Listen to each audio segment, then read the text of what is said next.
I stared at the eviction notice in my trembling hands as my family's laughter echoed from the dining room like the cruel cackle of hyenas feasting on fresh carrion. The expensive cream-colored paper felt rough against my fingertips, each word a dagger thrust designed to sever the last threads holding me to this family. "Pack your things, Sarah." My father's voice cut through the walls like a blade forged from years of disappointment and sharpened by fresh disgust. "We won't have a common waitress living under our roof anymore. The shame is too much to bear." The irony wasn't lost on me, not when I sat on the board of directors for Golden Crest Enterprises, not when every single restaurant in their beloved Golden Crest chain answered to me, not when the quarterly reports they'd never see showed profits that would make their real estate empire look like a child's lemonade stand. But they didn't know that. They couldn't know that yet. The revelation would come, but it would come at a time and place of my choosing when maximum damage could be inflicted with surgical precision. My stepmother Victoria's shrill voice pierced through my racing thoughts like fingernails on a chalkboard. Maybe now she'll learn some dignity and find a real job. Imagine a Chen working as a waitress, the absolute shame of it all. What will the country club ladies think? What will I tell the daughters of the American Revolution? My half-sister Miranda chimed in with the casual cruelty that had become her signature, her voice dripping with the kind of false concern that only someone raised in privilege could perfect. "I told all my sorority sisters that you were studying abroad in Switzerland, getting your MBA from some prestigious European university. I couldn't bear the embarrassment of admitting what you really do for work. God, Sarah, do you have any idea how humiliating this is for all of us?" I had endured 3 years of this systematic emotional torture. 3 years of being treated like the family's shameful secret, hidden away like a relative with a criminal record or a drug addiction. 3 years of listening to them lie to their friends about my whereabouts and occupation. 3 years of watching them spend money they didn't know came indirectly from my business empire while they mocked the very industry that was making me wealthy beyond their comprehension. But tonight was different. Tonight marked the culmination of a plan I had been crafting with the patience of a master chess player, moving pieces into position so slowly and carefully that my opponents never realized they were already in checkmate. Tonight, I had the final piece of my revenge strategy locked into place, and tomorrow morning would herald the beginning of their complete and utter destruction. You see, my family had no idea that Golden Crest, their favorite restaurant chain, the place where they held their most important business dinners, entertained their wealthy associates, and celebrated their various achievements, belonged to me. They had no idea that every time they'd brought their influential friends there to show off, posting Instagram photos of their expensive meals and tagging the location with pride, they were inadvertently promoting my business and driving revenue directly into my personal accounts.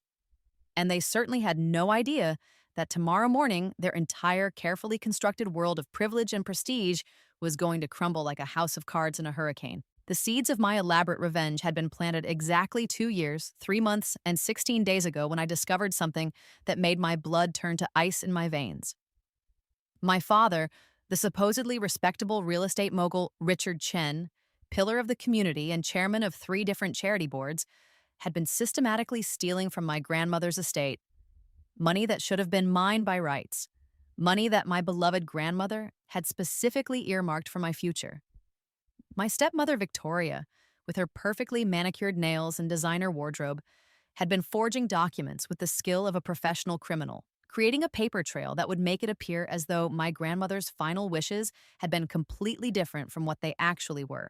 And my half-sister Miranda, the golden child who could do no wrong in their eyes, had been using my personal information to take out loans and credit cards she never intended to repay, destroying my credit score while building her own lifestyle of luxury and excess. But the final straw, the moment when I transitioned from hurt family member to calculating enemy, came exactly 6 months ago when I overheard them planning to have me declared mentally incompetent. They had been sitting in this very dining room, speaking in hushed tones about psychiatric evaluations and legal guardianship, discussing my future as if I were a problem to be solved rather than a human being to be respected. That's when I realized that being consistently underestimated by my own family would become their ultimate downfall. I had spent the intervening months preparing for this moment with the thoroughness of a military strategist planning a crucial battle. The keylogger I'd carefully installed on my father's computer during one of my supposedly innocent visits had given me access to all his business dealings, every email, every financial transaction, every dirty secret he thought was safely hidden behind passwords and encryption. The private investigator I'd hired, a former FBI agent with an impeccable reputation and a talent for uncovering financial crimes, had spent weeks documenting every illegal transaction, every forged signature, every instance of fraud and embezzlement. The evidence was overwhelming, damning, and absolutely irrefutable. But before I could execute the final phase of my plan, I had one last performance to give. One final act in the 3-year play where I had been cast as the family disappointment. I walked into the dining room where my family sat around the mahogany table that had cost more than most people made in a year, their faces twisted with expressions of disgust and disappointment as they looked at me in my golden crest uniform.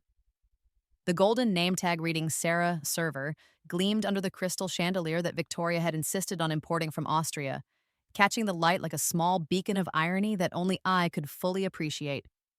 The uniform itself had been carefully chosen for this moment. Every detail was perfect. The crisp white shirt, the black slacks, the comfortable non-slip shoes that marked me as someone who worked on her feet for hours at a time. To them, it was a symbol of my failure, my inability to live up to the Chen family expectations. To me, it was armor, a disguise that had allowed me to build an empire, while they remained blissfully unaware of my true capabilities. "I just want you to know," I said quietly, allowing my voice to carry just the right note of resigned defeat, "that despite everything that's happened, despite all the disappointment and anger, I've always loved this family. I've always hoped that someday you might be proud of me." My father didn't even bother to look up from his wine, a 1982 Bordeaux that cost more per bottle than most of my restaurant employees made in a week. His dismissal was casual, practiced, the gesture of a man who had long ago written off his eldest daughter as a lost cause. "Love doesn't pay bills, Sarah. Love doesn't restore family honor or repair a damaged reputation. You've made your choice, and choices have consequences. We simply cannot continue to enable your lack of ambition." Victoria's lips curled into the kind of cruel smile that would have looked perfectly at home on a medieval torture device, her expression radiating the satisfaction of someone who had finally gotten what they wanted. "Maybe this will teach you that actions have consequences, dear. You can't just throw away your education, waste your potential, and expect to live here for free indefinitely. We've been more than patient, more than generous, but enough is enough." Miranda laughed, the sound sharp and brittle as breaking glass, her voice dripping with the kind of false sympathy that required years of practice to perfect. "Don't worry, Sarah. I'm sure you can find a nice little studio apartment somewhere cheap and convenient. Maybe near that restaurant where you work. What was it called again? Some tacky chain restaurant with terrible reviews?" "Golden Crest," I replied softly, allowing just a hint of pride to creep into my voice. "Right, Golden Crest," Miranda continued with a dismissive wave of her perfectly manicured hand. "How quaint, how charmingly middle class. I'm sure it suits you perfectly." I nodded slowly and turned toward the door, my hand resting on the ornate brass handle that Victoria had spent weeks selecting from a specialty hardware boutique in Manhattan. But then I paused, as if struck by a sudden thought, and turned back to face them with an expression of innocent curiosity. "Actually, since we're having this conversation about family honor and financial responsibility and the importance of making something of yourself," I said, pulling out my phone with deliberately casual movements, "there's something I should probably mention about Golden Crest. Something that might interest you, given how concerned you all are about success and achievement." My father finally looked up from his wine, his expression shifting from bored dismissal to mild annoyance. "What now, Sarah? What possible relevance could your little waitressing job have to this discussion?" "Well," I said, opening the Golden Crest business management app on my phone with theatrical slowness, "since you're all so invested in the idea of financial success and family honor, I thought you might like to know that Golden Crest just reported record-breaking profits this quarter. $57.3 million in revenue across all locations, with a net profit margin that would make most Fortune 500 companies weep with envy." Victoria scoffed, her voice dripping with condescension. "What does that have to do with anything? You're just a waitress there, Sarah. You serve food and clean tables. The company's success has nothing to do with you personally. I smiled then. The first genuine smile I'd worn in this house in months, possibly years. It felt strange on my face, like muscles that had forgotten their proper function finally remembering their purpose. Actually, Victoria, I think there might be some confusion about my role at Golden Crest. I'm not just a waitress there. The silence that followed was so complete, I could hear the antique grandfather clock in the hallway marking the seconds, each tick echoing through the suddenly frozen tableau like a countdown to detonation. I'm the owner, I continued, my voice steady and clear. I own every single Golden Crest restaurant in the country, all 47 locations, plus the 3 international franchises and the catering division. I am the founder, CEO, and majority shareholder of Golden Crest Enterprises. Miranda was the first to break the silence, her voice shaking with disbelief and what might have been the first stirrings of genuine panic. That's completely impossible. You're lying. You have to be lying. There's no way. You don't have that kind of money. You don't have any money at all. I held up my phone, angling the screen so they could all see the CEO dashboard with my name prominently displayed across the top. Sarah Chen, founder and chief executive officer, Golden Crest Enterprises. Below that, in smaller but still clearly visible text, were numbers that represented a level of wealth they had never imagined I could achieve. Current net worth, $73,247,891. My father's wine glass slipped from his suddenly nerveless fingers, shattering against the marble floor in an explosion of crystal shards and deep red wine that spread across the white stone like blood. The sound seemed to break whatever spell had held them all frozen, and suddenly everyone was talking at once. But how? My father stammered, his usually commanding voice reduced to a confused whisper. You don't have any capital. Your grandmother's trust fund was only $5 million, and that was supposed to be distributed over several years. How could you possibly have built something like this? $5 million? I repeated, allowing a note of gentle amusement to creep into my voice. Is that what you thought? Is that really what you believed the total inheritance was? The color was slowly draining from Victoria's face as the implications began to sink in. What do you mean? The lawyers were very clear about the terms of the trust. $5 million distributed in annual payments of $1 million starting on your 21st birthday. That's correct, I said, nodding approvingly as if she were a student who had finally grasped a difficult concept. That was the first trust, the one you knew about, the one grandmother wanted you to know about. But grandmother was considerably smarter than you gave her credit for, Victoria. She knew exactly what kind of people you were, and she planned accordingly. I began pacing slowly around the room, my footsteps echoing on the marble floor, as I wove between their chairs like a predator circling wounded prey. You see, the $5 million trust was essentially a test.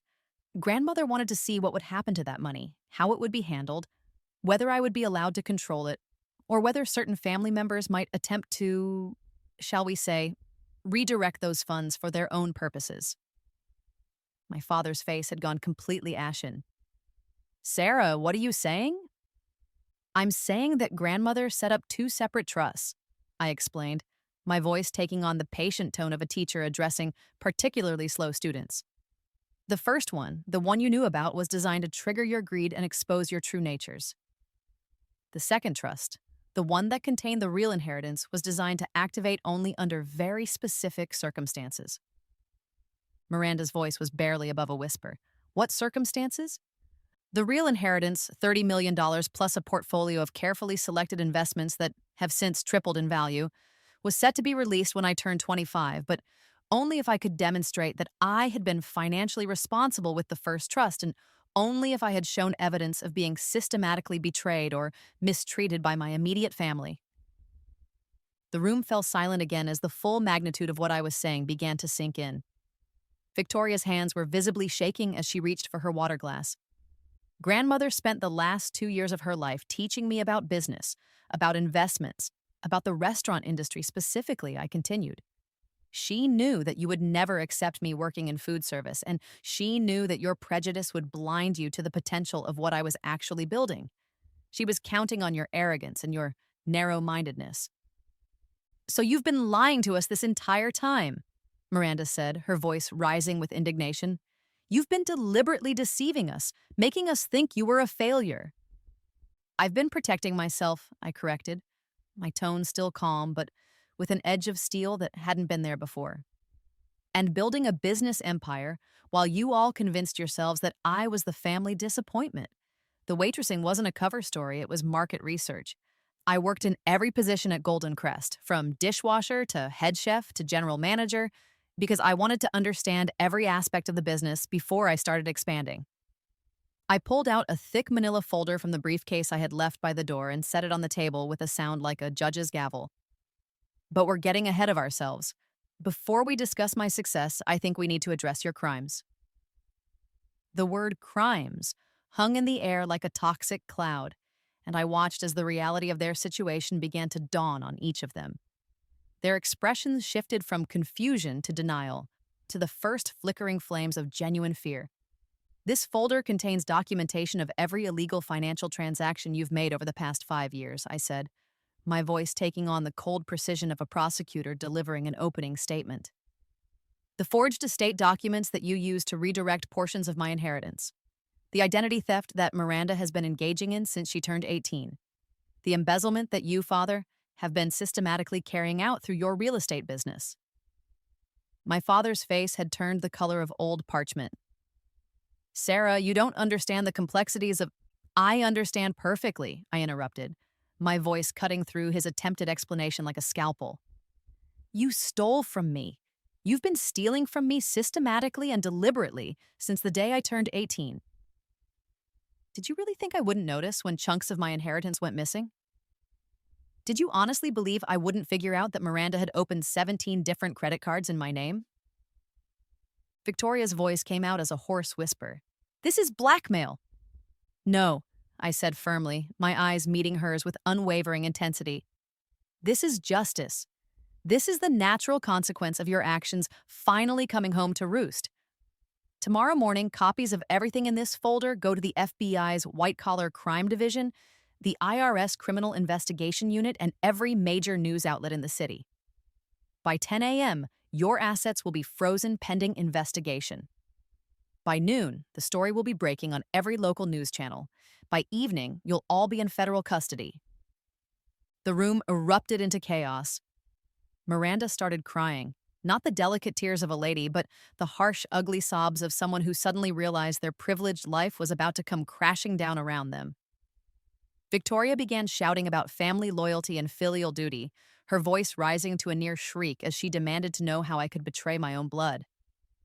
My father just sat there, staring at the folder full of evidence with the hollow-eyed expression of a man who knew his life as he'd known it was over. But, I continued, raising my voice above the din of their panic, there is an alternative. The effect was immediate and dramatic.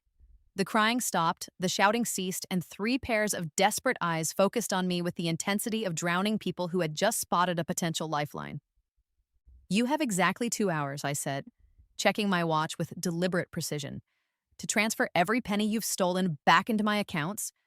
Every forged transaction must be reversed, every fraudulent loan must be paid back in full, every piece of property you've purchased with my money must be transferred back to me. Do that, and I'll consider allowing you to face civil court instead of federal prison. My father found his voice, though it came out as little more than a broken whisper. Sarah, please. We're family. We're your family. This will destroy us completely. Family, I repeated, allowing the word to hang in the air like a bitter joke. Is that what you called it when you spent 3 years telling everyone I was an embarrassment?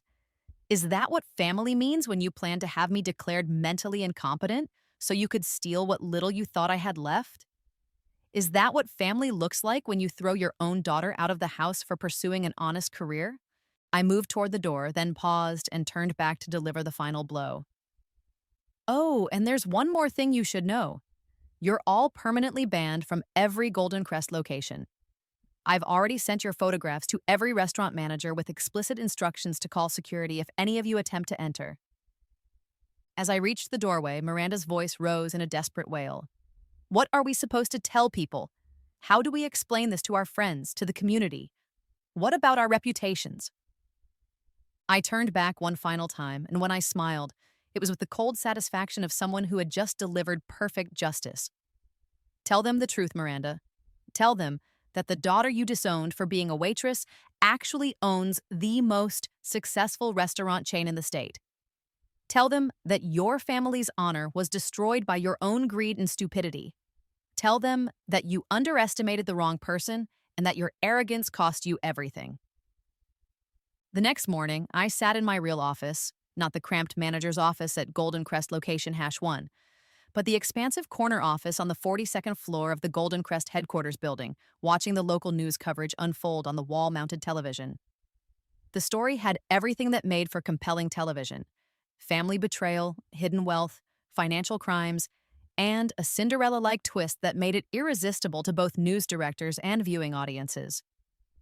Restaurant heiress exposes family's fraud ring, read the red banner headline on Channel 7 News. The blonde reporter was standing outside my family's Beacon Hill mansion, her perfectly styled hair barely moving in the morning breeze as federal agents and windbreakers carried out box after box of evidence. The house that had never felt like home to me looked smaller somehow, diminished by the presence of law enforcement and the growing crowd of neighbors and reporters gathering on the manicured sidewalk. In a shocking turn of events, the reporter was saying, her voice carrying the breathless excitement that local news anchors reserved for truly scandalous stories, Sarah Chen, the 25-year-old founder and CEO of the Golden Crest restaurant empire, has provided federal authorities with evidence of an elaborate financial fraud scheme allegedly perpetrated by her own family members. The camera cut to file footage of me at the annual Entrepreneurs Under 30 Awards ceremony, where I had been photographed accepting the Rising Star Award just 3 months earlier. In the photo, I was wearing an elegant black dress and holding the crystal trophy, smiling with quiet confidence. The contrast between that image and the narrative my family had been spinning about my supposed failure was stark enough to make even the most cynical viewer take notice. My assistant knocked on the door, her timing impeccable as always. Jennifer had been with me since the early days, when Golden Crest was just 3 restaurants and a dream of expansion. She had believed in my vision when I was still wearing the server uniform every day, and her loyalty had been rewarded with stock options that had made her a millionaire in her own right. "Miss Chen?" she said, stepping into the office with her characteristic blend of professionalism and warmth. "Your legal team is here with the final paperwork, and there are about 6 reporters in the lobby requesting interviews." I turned away from the television as James Morrison, my lead attorney, entered the office with his team of associates, each carrying briefcases full of the documents that would legally formalize my family's downfall. James had been handling my business affairs since the early days of Golden Crest's expansion, and he had the kind of ruthless efficiency that made him worth every penny of his considerable fees. "It's done," he said without preamble, setting a thick stack of papers on my mahogany desk. "Your father transferred $4.2 million back to your accounts at exactly 11:47 p.m. last night. Your stepmother has returned all jewelry, artwork, and luxury goods that were purchased with funds traced back to your inheritance. The Beacon Hill house, the Cape Cod summer home, and the ski condo in Vermont have all been transferred back to your name." I picked up my platinum pen, a gift I had bought for myself when Golden Crest hit its first million in revenue, and began signing each document with the satisfaction of someone who was not just winning, but winning completely. Each signature was a small act of victory, a legal declaration that justice had been served. "And Miranda?" I asked, not looking up from the papers. "Your half-sister has agreed to a comprehensive payment plan for the credit card debt and personal loans she incurred using your identity," James replied, consulting his notes with professional thoroughness. "The total amount is just over $200,000, which she'll be paying back over the next 15 years at 7% interest. Her wages will be garnished if she misses any payments." I nodded approvingly and continued signing. "And the criminal charges?" "Still proceeding on all fronts," James said, his tone taking on the satisfaction of a lawyer who was about to see justice served. "The FBI's white-collar crime division is very interested in the scope and duration of the fraud. Your father's real estate business was essentially functioning as a money laundering operation, using legitimate property transactions to hide the movement of stolen funds. Victoria's forgery skills were apparently quite sophisticated. She's looking at federal charges that could result in 10 to 15 years in prison. And Miranda's identity theft was so extensive that she's facing charges in 3 different states. Excellent, I said, signing the final document with a flourish. James looked at me with an expression that mixed professional admiration with something that might have been concern. You know, Sarah, most people would feel at least some remorse about destroying their family like this, even when the family members in question have behaved as badly as yours have. I met his gaze steadily, my expression calm and resolute. They destroyed themselves, James. They made the choice to steal from me, to lie about me, to systematically undermine and humiliate me for years. I simply stopped enabling their behavior and started documenting their crimes. Everything that's happening to them now is the direct result of their own actions. After the legal team left, I walked to the floor-to-ceiling windows that dominated one wall of my office and looked down at the city spread out below me. From this height, the individual people and cars looked like toys, and I could see Golden Crest restaurant locations scattered throughout the urban landscape like golden beacons of my success. Location Hash 1 was visible from here, the same building where I had started as an actual waitress 3 years ago, learning every aspect of the business from the ground up while my family mocked what they saw as my complete lack of ambition. That first restaurant held special significance for me. It was where I had first understood that success in the food service industry wasn't about fine dining or celebrity chefs or Michelin stars. It was about consistency, quality, and giving people exactly what they wanted at a price they could afford. It was where I had learned that the customers who mattered most weren't the ones seeking Instagram-worthy meals, but the families looking for a place where they could enjoy good food in a comfortable environment without breaking their budgets. My phone buzzed with a text from Marcus, the general manager of Location Hash 1. Miss Chen, we have a situation. A woman claiming to be your sister showed up about an hour ago demanding to speak with you. She's been making quite a scene in the parking lot, yelling about family loyalty and threatening to call the media. Security is standing by for instructions. I smiled and typed back quickly. Call the police and have her removed for trespassing. Make sure security gets clear photos of her face and add them to the banned persons database if they're not already there. If she returns to any Golden Crest property, have her arrested immediately. Another text came through almost immediately, this one from Jennifer. Forbes called. They want to interview you for their Self-Made Women Under 30 cover story. They're particularly interested in your background and how you built the company while working as a waitress. Should I schedule it? Yes, I replied without hesitation. And make sure they understand that I'm proud of having worked as a waitress. Make sure they know that my time in food service was integral to my success, not something I'm trying to hide or move past. 3 months later, I stood on the stage at the Golden Crest annual shareholders meeting, looking out at an audience of investors, business leaders, journalists, and financial analysts. The company had gone public 6 weeks earlier in what the Wall Street Journal had called one of the most successful IPOs in the restaurant industry's history. The stock had opened at $38 per share and had closed the first day of trading at $52, making me worth just over $200 million on paper. The auditorium was packed beyond capacity, with overflow crowds watching on screens in 3 adjacent conference rooms. The IPO had generated enormous interest, not just because of Golden Crest's impressive financial performance, but because of the personal story behind the company's founding. The media had latched onto the narrative of the underestimated waitress who had built a restaurant empire while her own family mocked her choices, and the story had captured the public imagination in a way that surprised even me. Success, I told the audience, my voice carrying clearly through the auditorium's state-of-the-art sound system, isn't about where you start or what advantages you're born with. It's about having the vision to see opportunities that others miss, the determination to pursue those opportunities even when everyone around you thinks you're making a mistake, and the resilience to keep going when the people who should be supporting you are actually working against you. The applause was thunderous and sustained, lasting nearly 2 minutes. In the back of the auditorium, I could see several familiar faces, former employees from that first restaurant who had believed in my vision and had been promoted to regional managers and corporate executives as the company grew. They were the ones who had seen my potential when my own family couldn't, who had supported my decisions when my own relatives were undermining me. After the formal presentation, I participated in a question and answer session that lasted nearly an hour.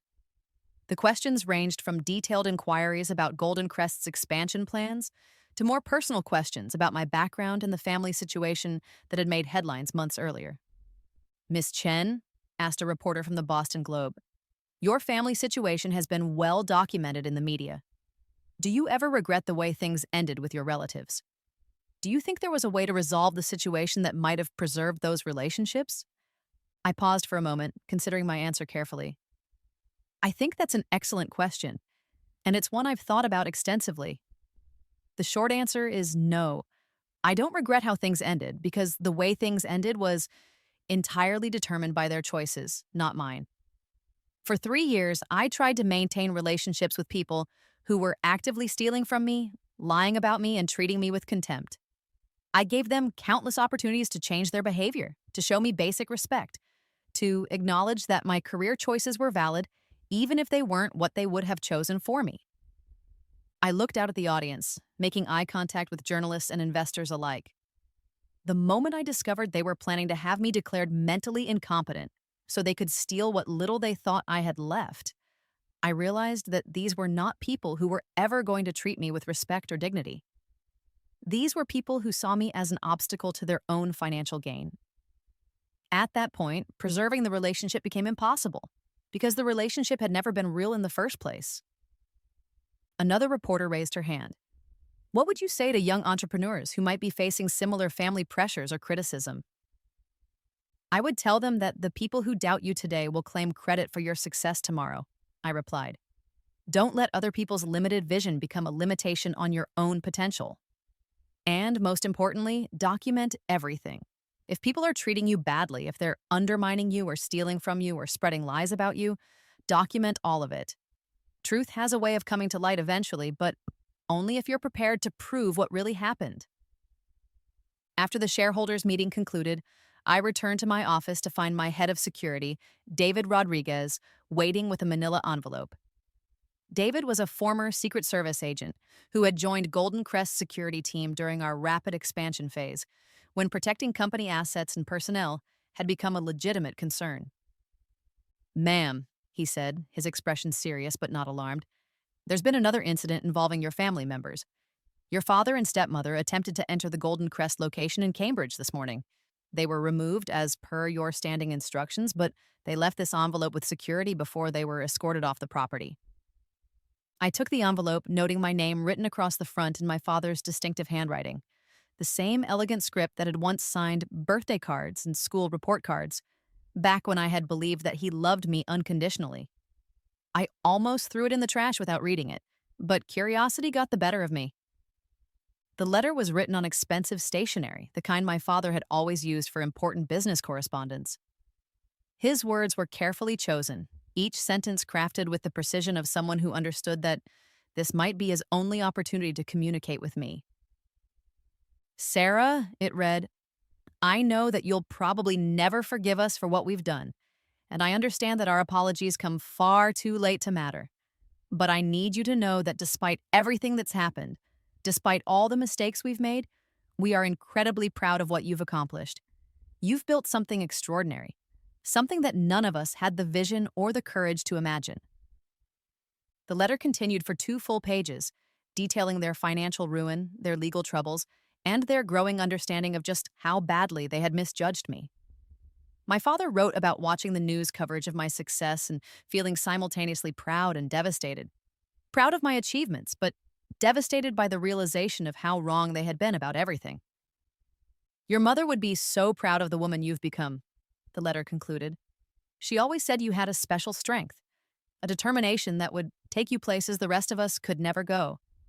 We failed to see that strength, failed to nurture it, failed to support you when you needed us most.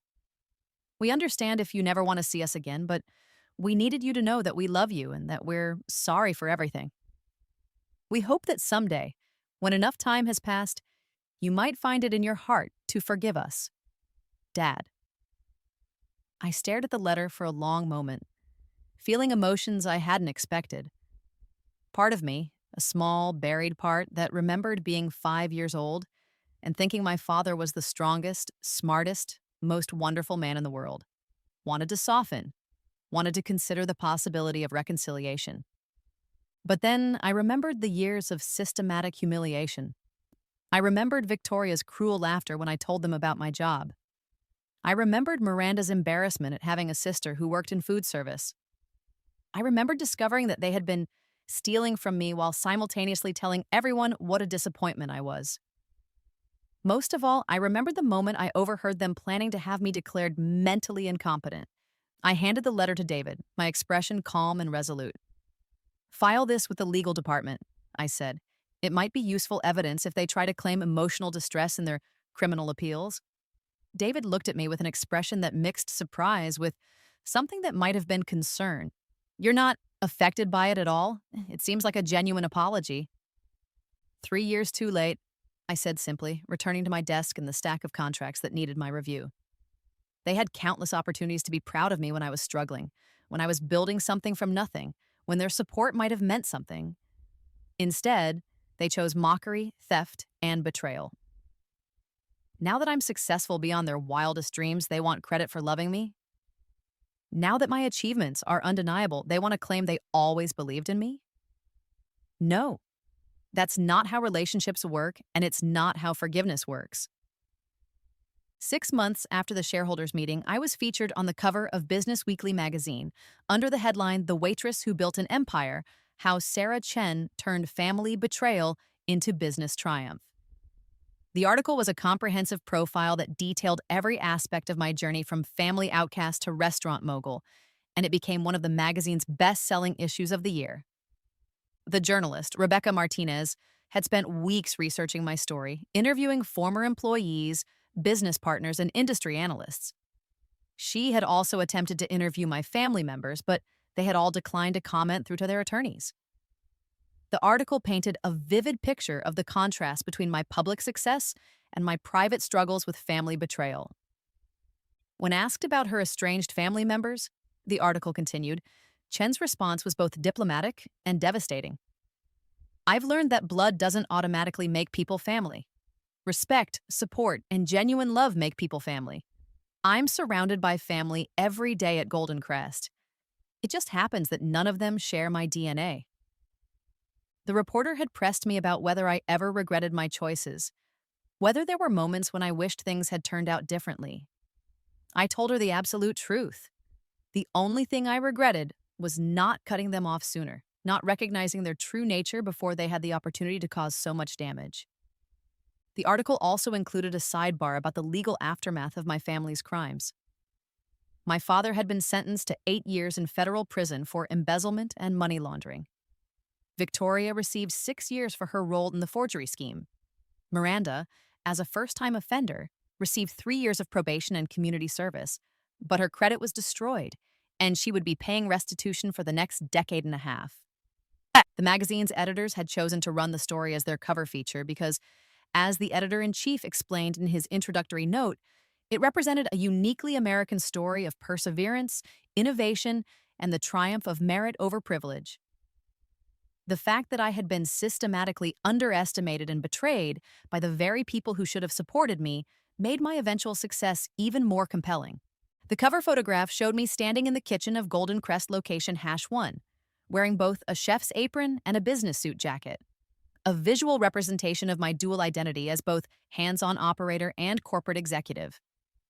The image had been carefully staged to capture the essence of my journey, someone who had never forgotten her roots in food service, even as she built a business empire.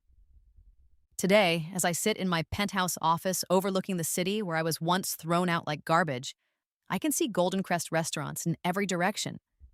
The empire I built has created over 15,000 jobs, provided opportunities for countless hardworking people, and proven that sometimes the person everyone underestimates is exactly the person who will change everything.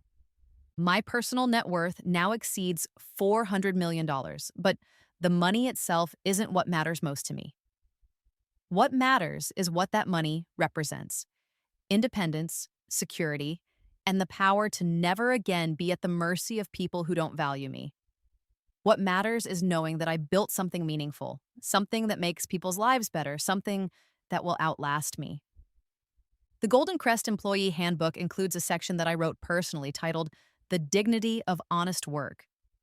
It explains that every job in our company, from dishwasher to CEO, is valuable and worthy of respect. It explicitly states that advancement opportunities are available to everyone, regardless of their background or education level, and that character and work ethic matter more than pedigree or connections.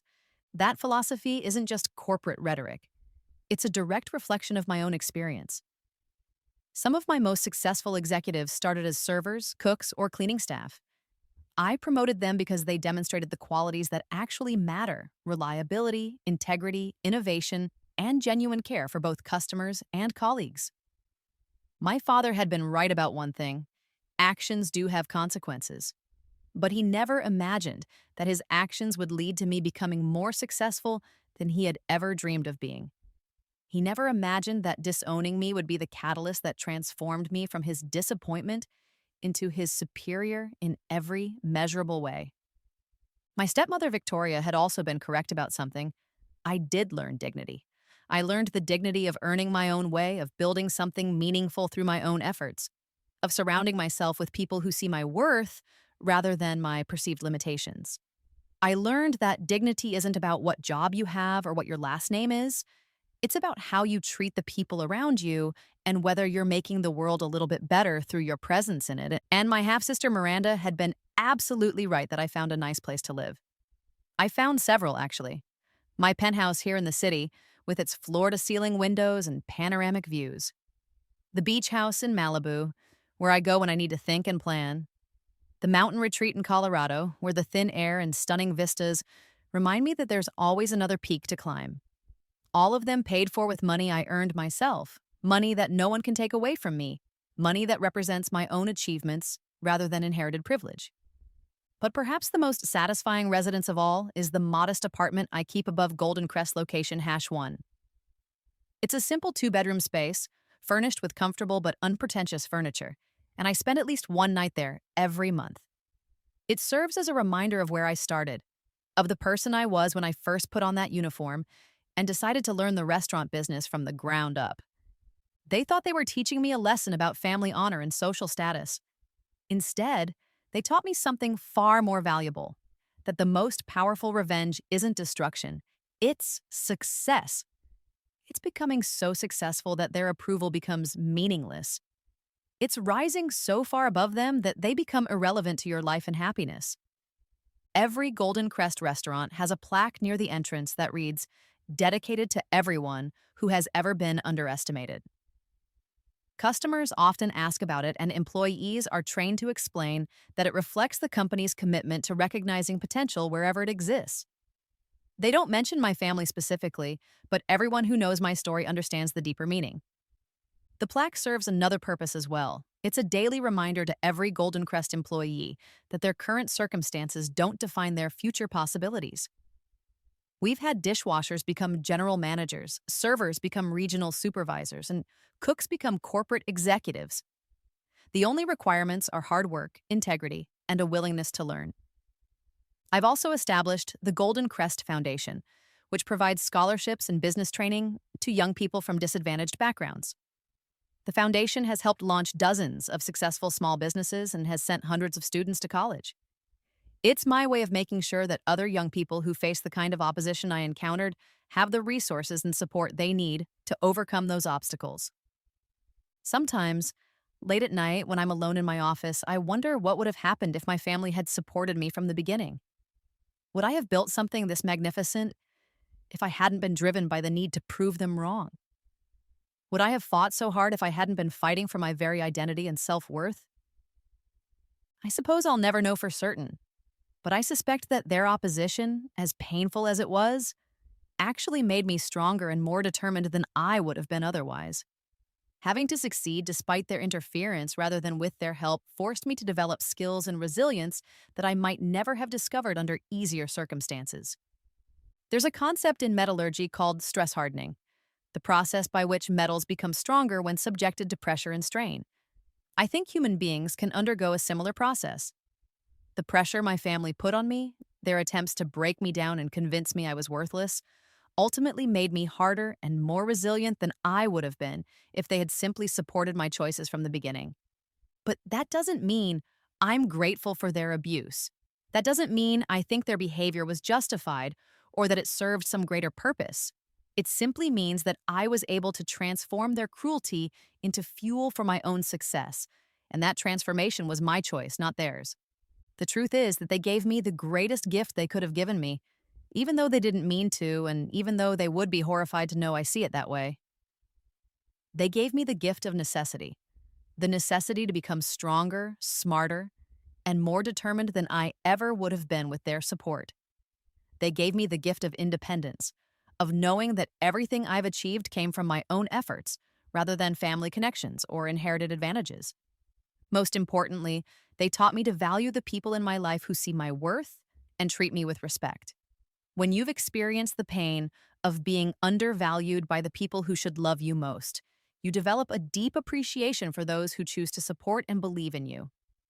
Every employee who stayed with Golden Crest during the difficult early years, every investor who believed in my vision when I was still wearing a server's uniform, every friend who stood by me when my own family was mocking my choices, these people are precious to me in a way they might not be if I had always taken love and support for granted. The legal aftermath of my family's crimes continued to unfold over the following years. My father's appeal was denied, and he served his full 8-year sentence. Victoria's sentence was reduced to 4 years after she cooperated with federal investigators, providing information about other financial crimes she had witnessed in my father's business dealings. Miranda completed her probation successfully, but the experience fundamentally changed her. She moved to another state, changed her name, and began working as a social worker, helping victims of financial abuse. I received periodic updates about their situations through my legal team, but I felt no satisfaction in their suffering and no desire to intervene on their behalf. Their punishment was the natural consequence of their choices, and my role in their downfall had ended the moment I provided evidence of their crimes to the authorities. About 5 years after the initial confrontation, I received a call from my lawyer informing me that my father had suffered a heart attack in prison and was in critical condition. The prison officials had reached out because I was still listed as his next of kin, and they needed to know whether I wanted to be notified of any changes in his medical condition. I thought about it for exactly 30 seconds before telling my lawyer to have my name removed from all emergency contact lists. If my father recovered, he would do so without any involvement from me. If he didn't recover, I would learn about it the same way I learned about everything else in their lives, through news reports or legal documents. This might sound heartless to people who haven't experienced systematic family betrayal, but I had made peace with the fact that my biological family no longer existed in any meaningful way. The people who raised me had made it clear through their actions that I was not truly part of their family unit. They had treated me like an outsider, an embarrassment, an obstacle to their own happiness and success. I was simply acknowledging the reality they had created. My chosen family, on the other hand, has grown stronger and more meaningful with each passing year. Jennifer, my longtime assistant, has become like a sister to me. Marcus, the general manager who helped me perfect the Golden Crest operational model, is the closest thing I have to a brother. David, my head of security, has become a trusted advisor and friend whose judgment I value on both personal and professional matters. These relationships are based on mutual respect, shared values, and genuine affection. They exist because we choose to maintain them, not because of biological accidents or legal obligations. They have endured through challenges and disagreements because they are founded on honest communication and authentic care for each other's well-being. The irony is that in trying to destroy my sense of family, my biological relatives actually freed me to create a better, stronger, more meaningful family structure. In rejecting me, they forced me to learn the difference between people who claim to love you and people who actually demonstrate love through their actions. Today, as I prepare for Golden Crest's 10-year anniversary celebration, I can reflect on the journey with a sense of completion and satisfaction that has nothing to do with revenge and everything to do with personal fulfillment. The company now operates in 12 states, employs over 25,000 people, and generates annual revenues exceeding $2 billion. But the numbers, impressive as they are, tell only part of the story.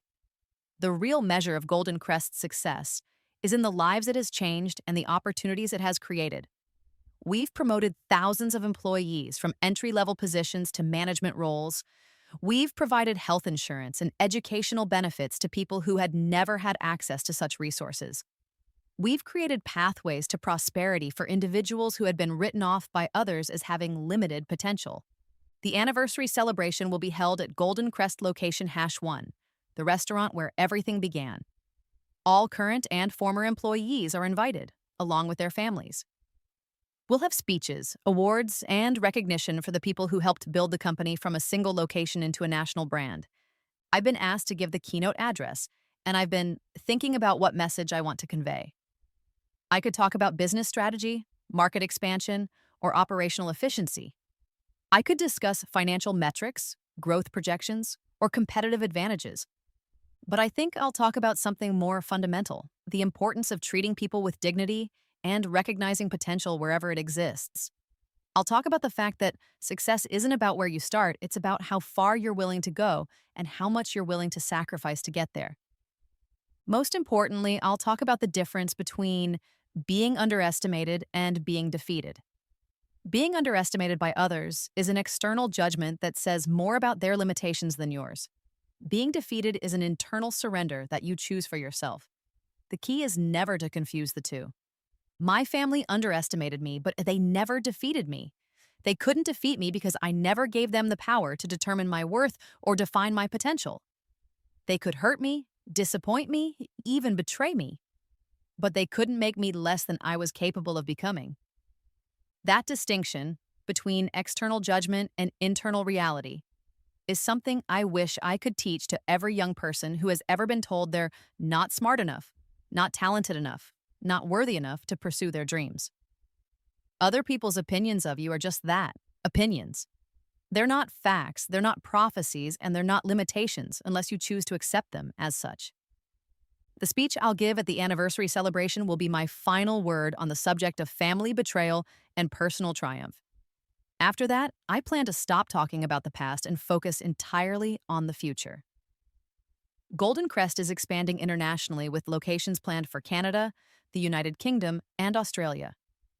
We're developing new menu items, exploring sustainable sourcing options, and implementing cutting-edge technology to improve both customer experience and operational efficiency. There are also personal goals I want to pursue. I'm considering starting a family of my own, not to replace the family I lost, but to create something new and better. I've been in a relationship with someone who understands my background and respects my choices, someone who sees my strength rather than my scars. The children I might have someday will grow up knowing that they are valued and supported, that their choices will be respected, even if they're different from what I might prefer, and that family love should be unconditional and unwavering. They will never experience the kind of systematic undermining and betrayal that I endured because I know firsthand how much damage such treatment can cause. They will also grow up understanding the value of hard work, the importance of treating all people with dignity, regardless of their job or social status, and the difference between being given something and earning something. They will learn that success is measured not just by what you accumulate, but by what you contribute to the world around you. In the end, the story of my family's betrayal and my subsequent success is really a story about choices. They chose greed over love, pride over understanding, and cruelty over compassion. I chose perseverance over surrender, forgiveness over bitterness, and creation over destruction. Their choices led them to federal prison, financial ruin, and the loss of everything they claimed to value. My choices led me to prosperity, fulfillment, and the kind of success that can't be stolen or taken away. They disowned me for being a waitress, not knowing I owned the entire restaurant chain. But here's what they still don't understand. What they may never understand. Even if I had remained just a waitress for the rest of my life, I would have deserved their love and respect. The fact that I became wildly successful doesn't vindicate me. It exposes them. Success didn't make me worthy of love and support. I was always worthy of love and support. Success just made me powerful enough to make sure I never have to beg for either one again. And that realization, that understanding of my own inherent worth, independent of external validation, is the truest victory of all. It's a victory that no one can take away from me, no matter what happens in the future. It's a victory that has transformed me from someone who was seeking approval into someone who has learned to approve of herself. The girl who was thrown out of her family home for pursuing honest work is gone. In her place stands a woman who knows her own value, who has built something meaningful with her own hands, and who will never again allow anyone to make her feel small or worthless. That transformation, more than any financial achievement or business success, is the real story worth telling. It's a story of discovering that the most important relationship you'll ever have is the one you have with yourself, and that once you get that relationship right, everything else becomes possible. The empire I built is impressive, but the person I became in the process of building it is the achievement I'm most proud of. And that person, strong, independent, successful, and unbreakable, is someone my grandmother would have been proud to know, someone my mother would have admired, and someone I can finally say I'm proud to be. They thought they were teaching me my place. Instead, they taught me that my place is wherever I choose to make it, and that no one else gets to decide what I'm capable of achieving. That lesson, painful as it was to learn, has made all the difference in the world.